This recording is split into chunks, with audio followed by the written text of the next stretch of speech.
Film dibuka dengan adegan kilas balik dari kejadian di season pertama, tapi ternyata semua itu hanyalah mimpi. Mimpi yang cukup mengganggu karena Si-un langsung terbangun dengan wajah tegang. Shin pun berpindah ke sesi konsultasi antara Se-un dan seorang psikiater. Setelah kejadian traumatis di season pertama, Si-un jadi sering mengalami mimpi yang sama, membuatnya sulit tidur dengan tenang. Hari pun berganti. Si-un berangkat ke sekolah barunya yaitu SMA Yunjang. Di sekolah ini aksi perundungan sudah layak kayak tradisi. Dan parahnya lagi beredar rumor tentang Si-un.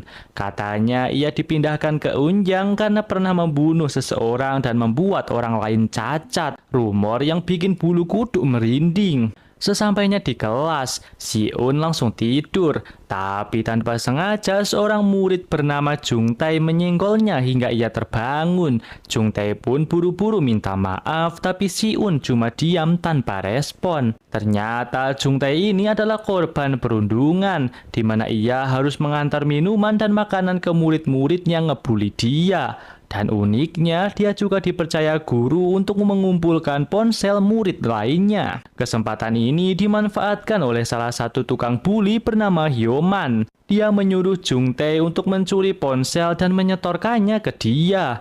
Tapi jumlah ponsel yang disetor makin hari makin berkurang. Hyoman pun naik pitam.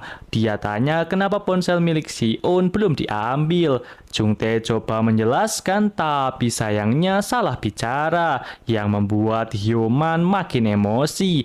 Jung Tae pun dipukuli dan diancam harus mendapatkan ponsel Si-un hari itu juga.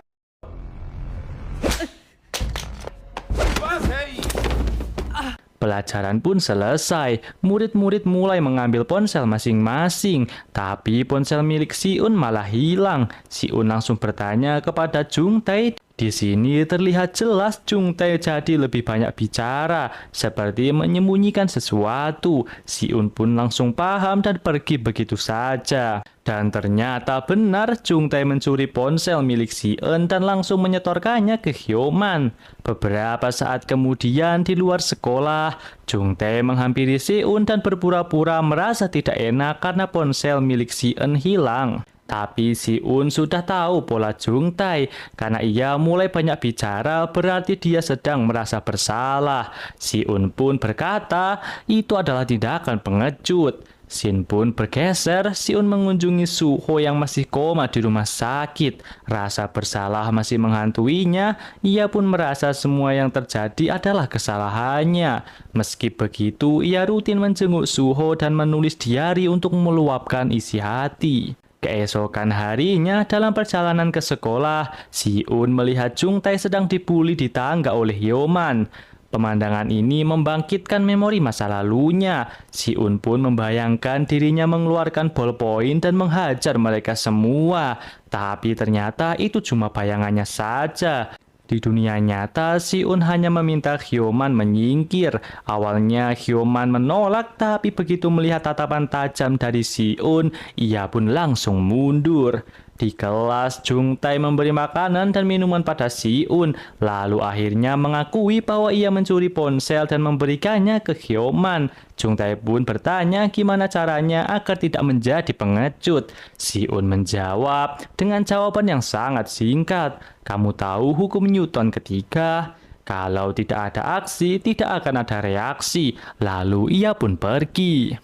Di waktu yang sama, Hyoman menemui seseorang di warnet. Pria itu bernama Song Jae. Mereka tampaknya terlibat dalam bisnis misterius yang belum jelas ujung pangkalnya. Ternyata pengumpulan ponsel yang dilakukan Hyoman adalah bagian dari bisnis tersebut. Di sebelah mereka ada dua pria yang mengejek mereka karena merasa dua anak SMA ini sok jagoan.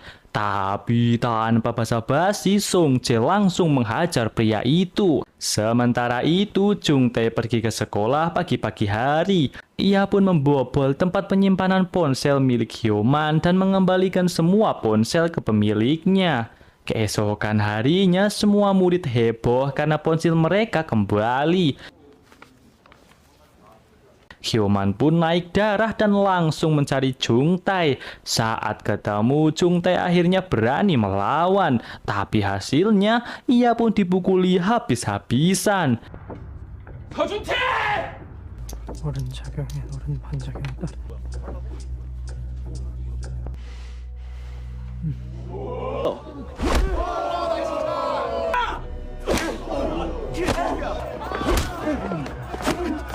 Si-un yang melihat kejadian itu langsung teringat masa lalu dan akhirnya memutuskan turun tangan. Ia pun datang dan menghentikan Hyoman.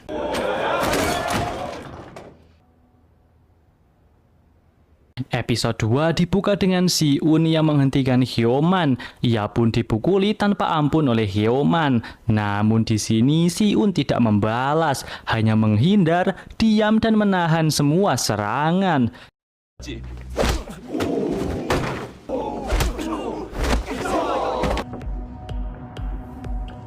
Scene berpindah ke ruangan klub basket.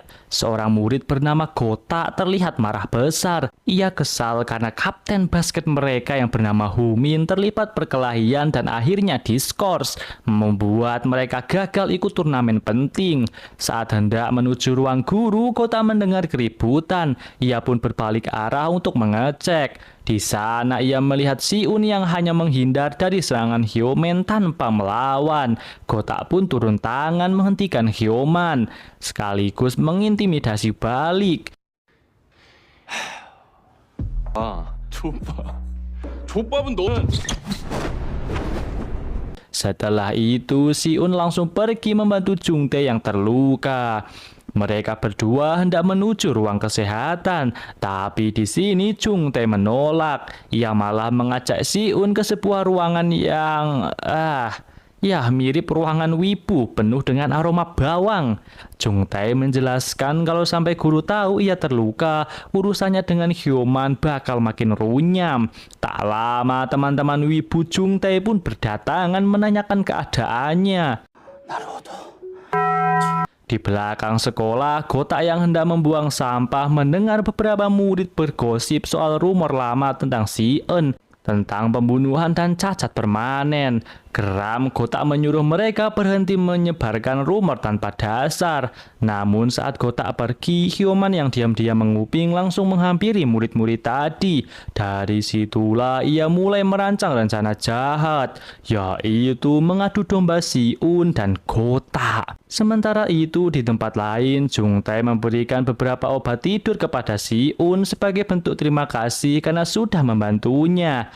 Malam harinya Si-un pun meminum obat itu dan akhirnya bisa tidur nyenyak.